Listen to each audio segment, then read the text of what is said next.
자, 이번 시간은 오헬리의 단편 마지막 잎새와 크리스마스 선물 두 단편을 공부해 보도록 하자.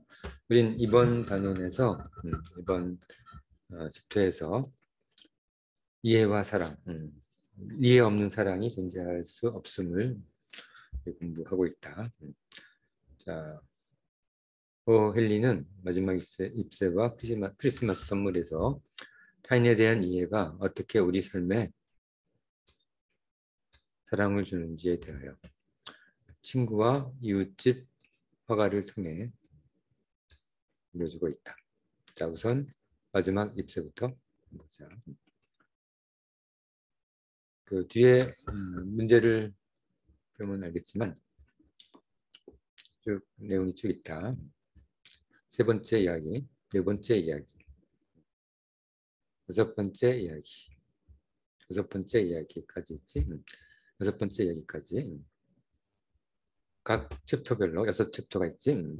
누군가를 이해하려는 노력을 나타내는 내용을 찾아 설명하면 된다. 각 백자지. 자, 여섯 가지 이야기니까 3, 4, 5, 여섯 번째 이야기까지 누군가를 이해하려는 노력을 드러내는 내용을 찾아 설명하시오. 각 백자다. 인용하면서 설명하면 돼. 인용하면서.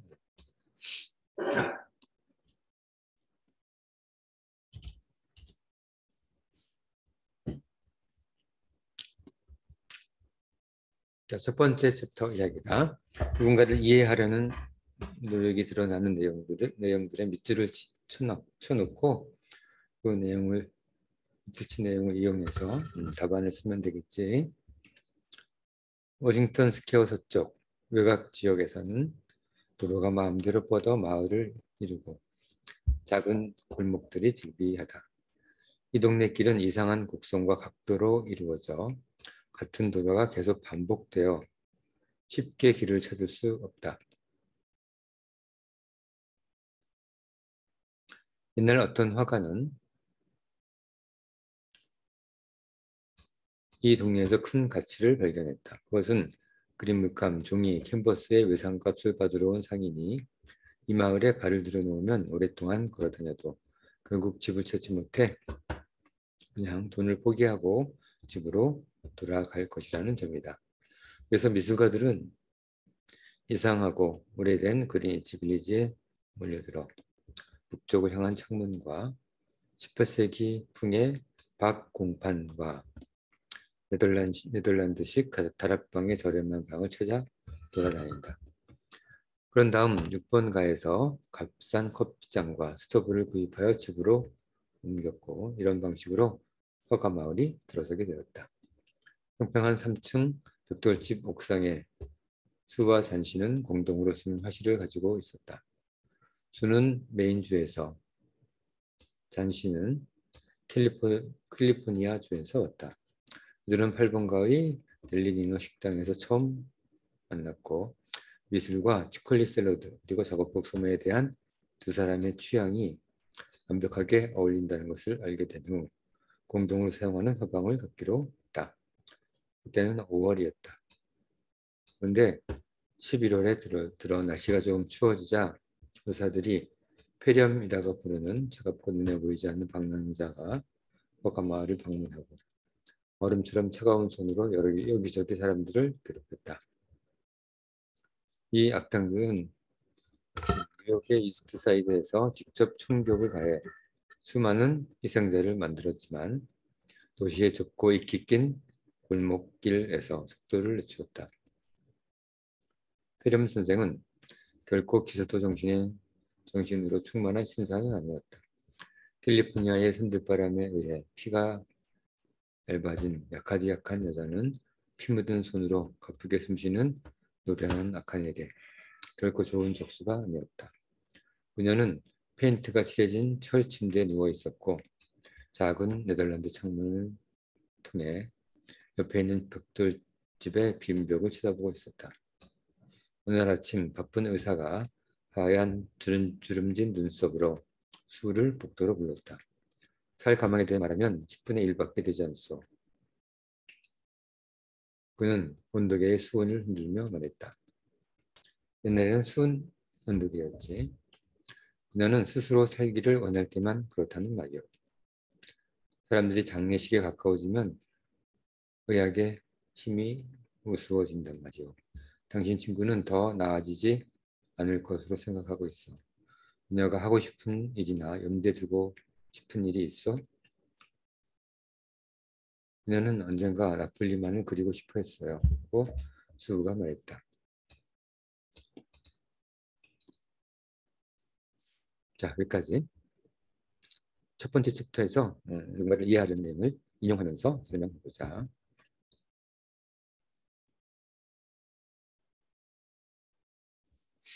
자, 시간은 5분이다. 시간은 5분.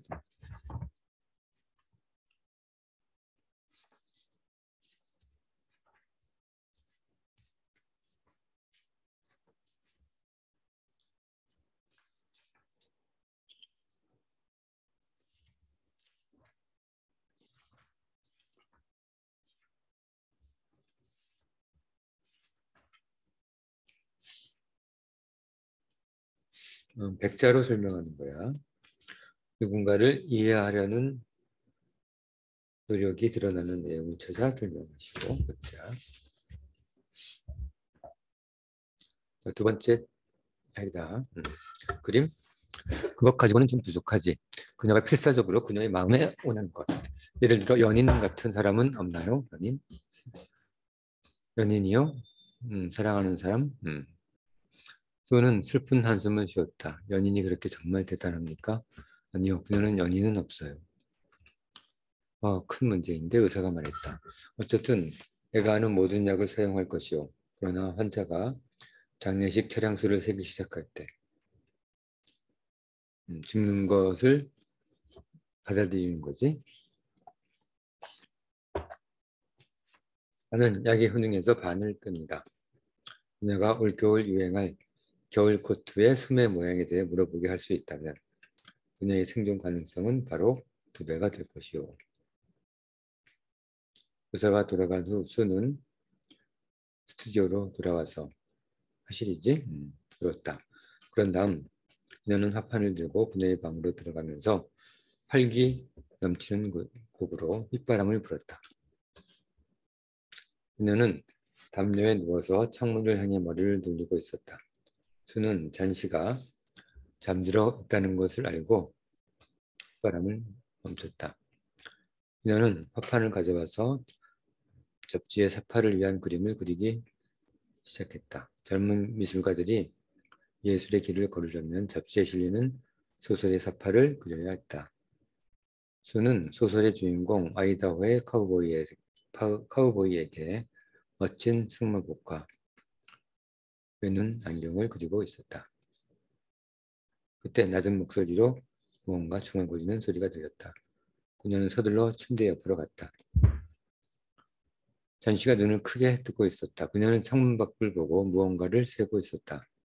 자세히 들으니 거꾸로 세고 있었다. 12, 11, 19, 8, 7 거의 동시에 세웠다. 8, 7은 수는 걱정스럽게 밖을 보았다. 세고 있는 것이 무엇이지? 보이는 것은 빈 뒤뜰과 20피트 떨어진 옆집의 빈 벽뿐이었다. 오래된 부지와 굴곡진 마디를 가진 오래된 담쟁이 덩클 벽돌 벽 반쯤 기어 올라가고 있었다. 그 나무는 가을의 추운 바람에 나뭇잎이 거의 다 떨어지고 앙상한 줄기만 벽에 붙어 있었다. 자, 여기도 마찬가지로 누군가를 이해하는 그런 내용을 인용하면서 백자로 설명해보자.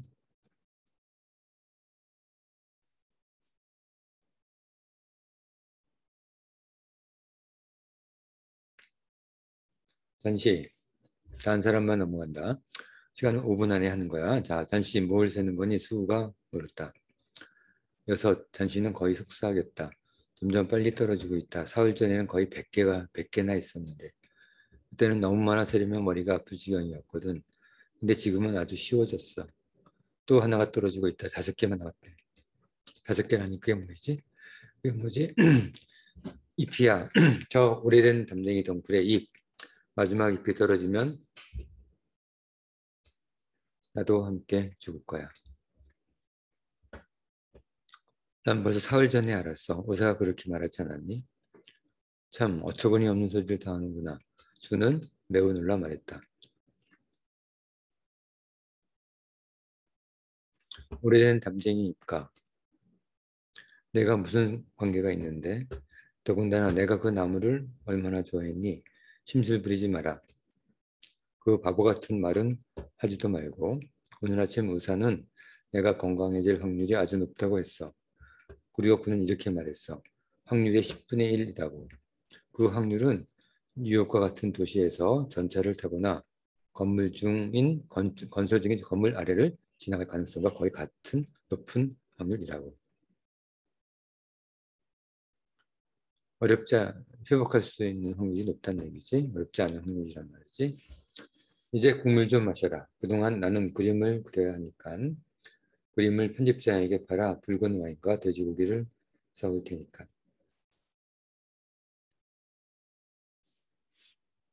더 이상 와인은 살 필요가 없을 것 같아. 잔쥐는 계속 창밖으로 눈을 돌리면서 쳐다보면서 말했다. 또 떨어진다. 이젠 더 이상 죽도 필요 없을 것 같다. 이제 4개의 잎만 남았어. 나는 마지막 잎이 어두워지기 전에 떨어졌으면 좋겠다. 맑을 때 함께 갈 수 있게. 이봐 잔씨. 수는 그녀에게 가까이 다가가 말했다. 눈을 감고 좀 쉬어. 창문 밖을 보지 않겠다고 약속해라. 그림을 완성할 때까지라도 내일 아침까지 그림을 갖다 주어야 해. 그릴 때 햇빛이 필요해 창문을 닫을 수가 없네. 그렇지 않았다면 벌써 커튼을 내렸을 텐데. 다른 방에서도 그릴 수 있잖아. 찬씨가 차갑게 말했다. 내 옆에 있고 싶어. 수가 말했다. 그리고 내가 저 담쟁이 덩굴을 보고 있는 게 정말 싫다. 자, 그림을 다 그리면 말해줘. 잔씨는 눈을 감고 말했다. 자, 여기까지다. 마찬가지로 누군가를 이해하는 모습을 찾아서 설명해보자.